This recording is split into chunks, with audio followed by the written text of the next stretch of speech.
Hey,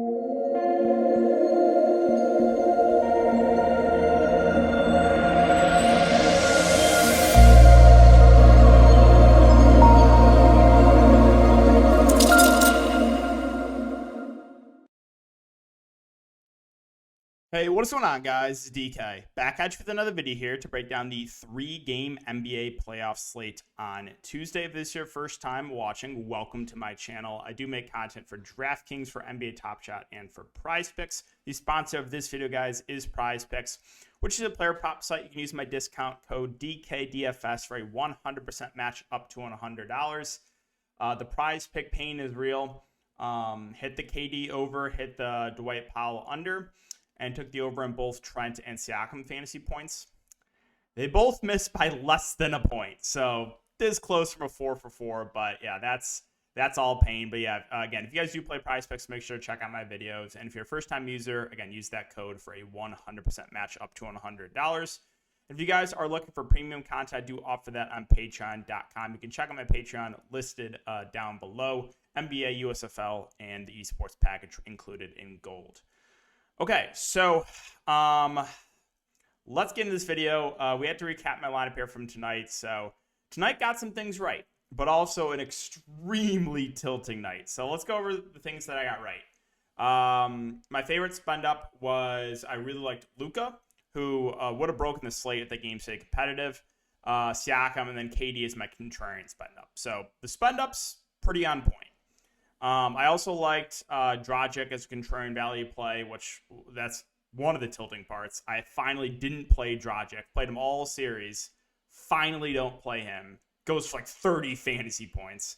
And I said that at least one of those Raptors, bench bigs is going to have a good game.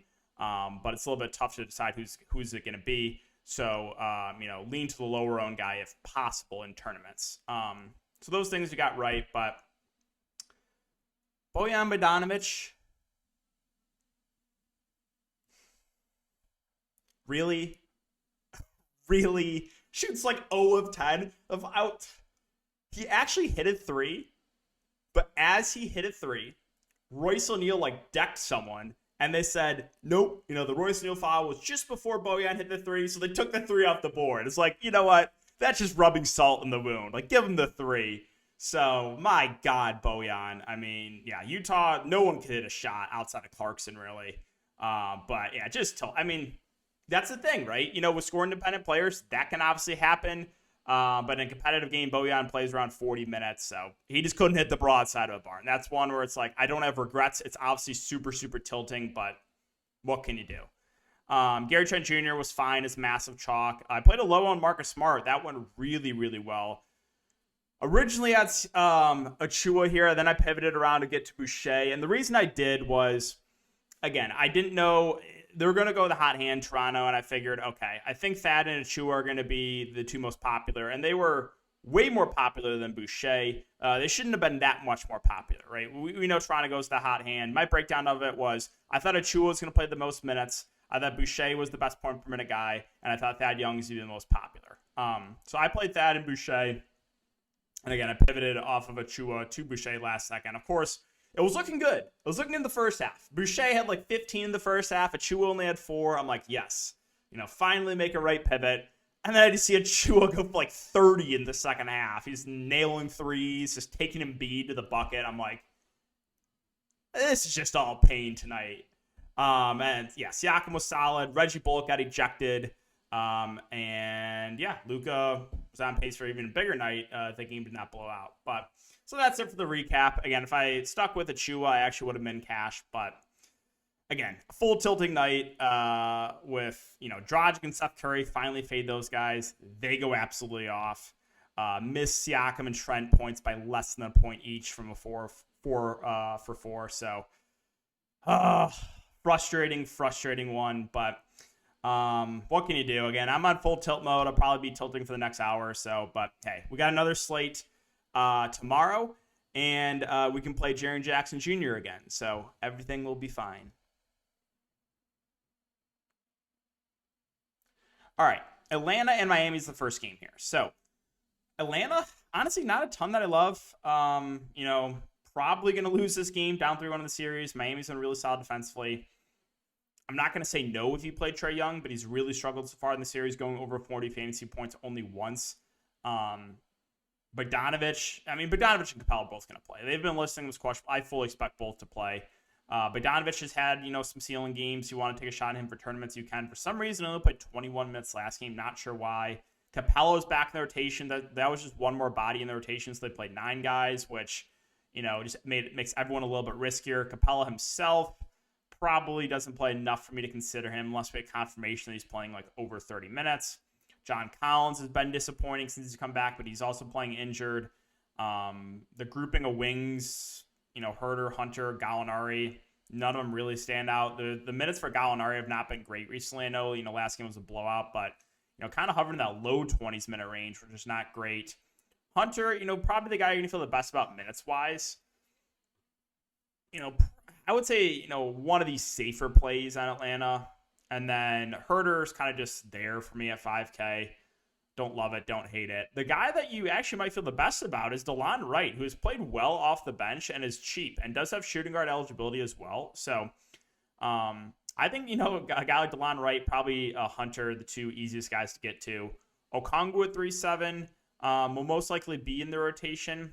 This game does have potential to blow out. If it does, you could see more run for Okongwu, but Atlanta, not a team I love on this slate. On the Miami side, so it's hard not to like Jimmy Butler. I think he's going to be extremely popular. I think the only thing you have to worry about here is potential this game blows out. But, yeah, without Kyle Lowry, he's going to do a lot of the ball handling. And he's been playing very, very well so far in the series. I think we get close to 40 minutes of the game stays competitive. So Jimmy looks great.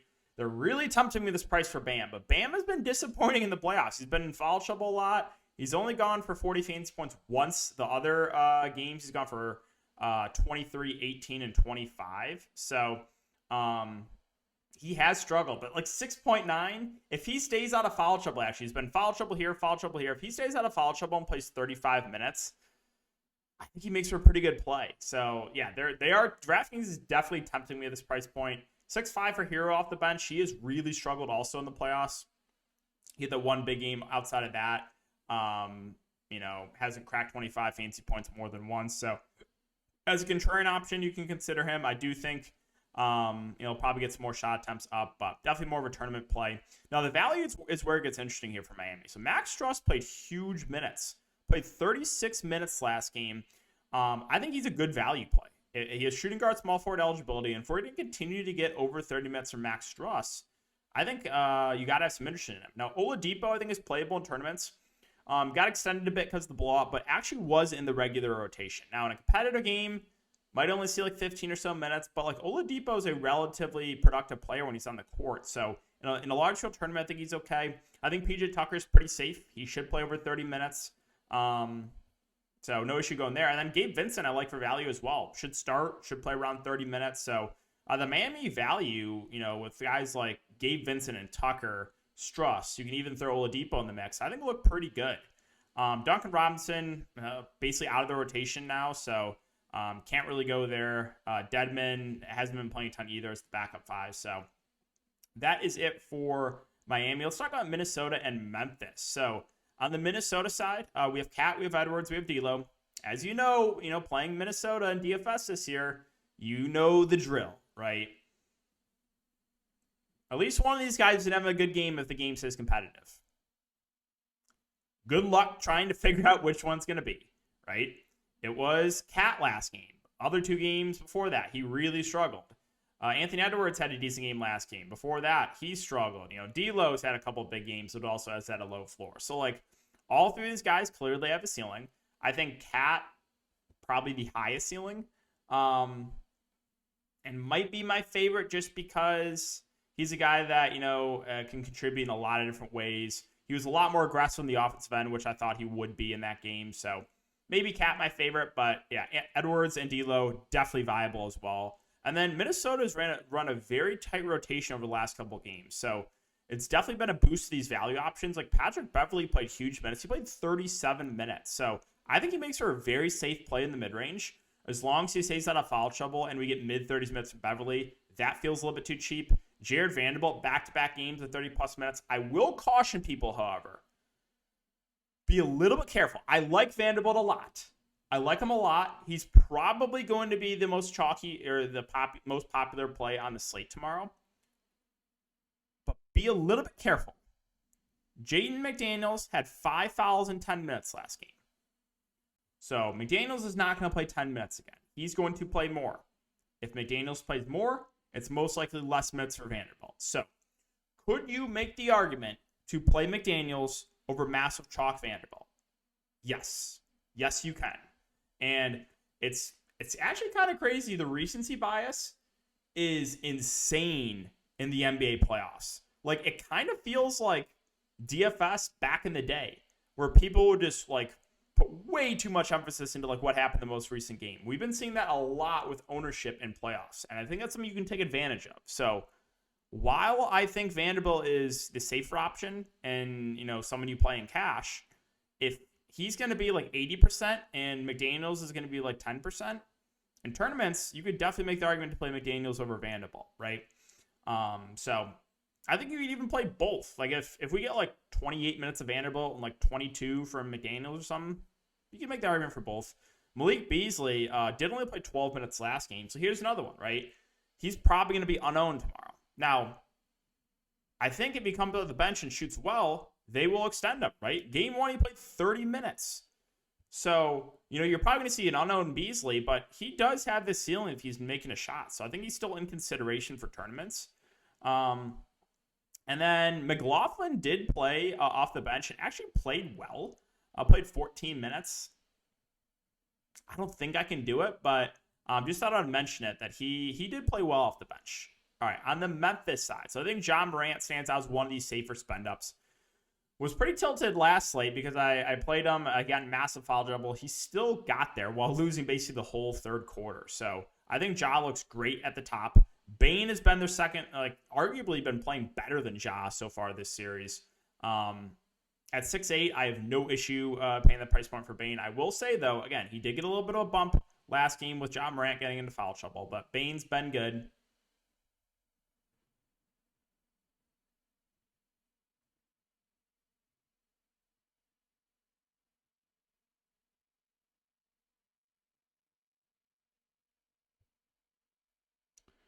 Brandon Clarke's 5.9K. I think we get, you know, somewhere in the neighborhood of 25 to 30 minutes. Whether he starts or comes off the bench, he's played well defensively.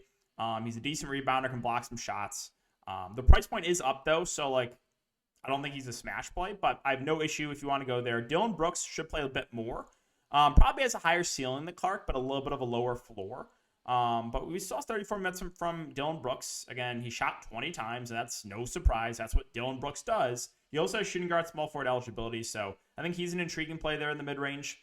Kyle Anderson, kind of just indifferent on him. I think he'll play around 20 minutes. It's kind of just there. Tyus Jones got extended last game because John Morant foul trouble, so probably can't do it. However, I mean, he's played very well off the bench. 19, 21, 25 in the first 3 games, then obviously got extended and played 25 minutes. I guess in a tournament, you can still consider him, but it is a little bit hard to play a guy that probably only plays like 15 minutes on average. Adams played a little bit last game, but only 4 minutes. Tillman been playing more than Adams recently. He's only 3.5. You can consider him in GPPs as well. And then DeAnthony Melton basically been out of the rotation, so can't go there. All right, we'll finish up in New Orleans and Phoenix. So there's one big thing I want to mention here for New Orleans that has changed previous to the last 2 games. What happened in the most recent game. So the rotation was different for Jonas Valanciunas. And the reason it's so important is, number one, JV played a lot more, right? And like I said, it was a different rotation. They played with him alongside Nance a good amount. So you saw a lot more minutes from Jonas Valanciunas. So what that does is it makes me like CJ and Ingram less. Because JV, is a relatively high usage guy. They will, post him up at times. He does, he's decent on the offensive end. He's a great rebounder. So that does change, and that does make me like Ingram and CJ a bit less. And it makes me like JV more if they run that same rotation. Now, you never know. They could swap to like what they did in Game 2 and Game 3. But if the Pelicans run that same rotation as the most recent game, and JV plays like low to mid 30s minutes, at 7-4, that stands out as a really solid play. So I don't necessarily think it's chasing going to JV here because the rotation was way different, right? So that's very, very important for this slate. And like I said, Ingram and CJ, they're going to play big minutes, and they're still going to have high usage, but I don't like them as much here with that rotation for JV. And then Herbert Jones is 4'8". He's basically MIKAL Bridges. He's a great defender. I mean, if you watch that game, some of the block shots he had was insane. He's going to be good in this league for a long time. But that price point is kind of just there. I do like Larry Nance value. 4K. We saw him play alongside JV, played 25 minutes. If we're going to get mid-20s minutes from a 4K Nance, I like that. And then it's hard to go to anyone else. I mean, this combination of Alvarado, Graham, Murphy, Hayes, they're all probably going to play somewhere in that 10 to 18-minute range. If you want to try to play one of those guys, sure. Alvarado, probably your best defender. He's been annoying defense on Chris Paul. I guess if I had to pick one, it would be him, but it's hard to go to those guys in the main slate. And finally, the Phoenix Suns. So I think Chris Paul bounces back here.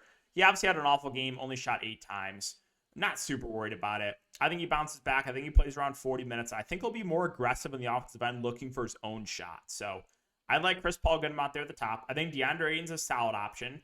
Again, he's one of those guys this year that I've rarely gotten right. Again, I played him here, faded him here. So, but with Ayton, he's going to play around 35 minutes. And without Booker, they have been looking to Ayton a little bit more offensively. MIKAL Bridges, I think, is a very safe play. I would say he is basically the exact same as Dorian Finney-Smith on the slate today and Reggie Bullock, right? A guy that's going to play massive minutes, probably going to get you 25 to 30 fantasy points. Every once in a while, you'll see a big game from MIKAL Bridges, but normally he's just hovering around there because he plays huge minutes. So I think he's a pretty safe option there in the mid-range. Crowder and Cam Johnson both should play over 30 minutes. We saw 29 from Crowder last game, and we saw Cam Johnson play 32. If I had to pick between the two, I would lean Cam Johnson, but I think both are decent values in Crowder and Johnson. I think in a competitive game, again, they both play over 30 minutes. And then McGee's price point has come down, so he's now to a playable price, right? He's been very aggressive, and he's been playing, 10 to 15 minutes. So I do think you can consider McGee in tournaments here. Cam Payne did play a little bit more last game, played 18 minutes. He's still very much been struggling so far in the series, but the price is so cheap on him that I think he's in consideration for GPPs. Sham at 3.6 only played 20 minutes. He really needs the minutes to be there, so I have a hard time feeling great about Shamit. And that's really, I saw a little bit of Torrey Craig, but not enough for me to consider him. So yeah, guys, that's going to wrap it up for the video. If you guys do enjoy the YouTube content, again, just make sure to subscribe to the channel, hit the notification bell, hit that like button. Really appreciate it as always, guys. Let's hope for a non-tilting night. I would very much appreciate that. No 0 of 10 shooting. Shout out Bojan. But yeah, that's all I got, guys. So enjoy your night, and I'll see everyone in the next video.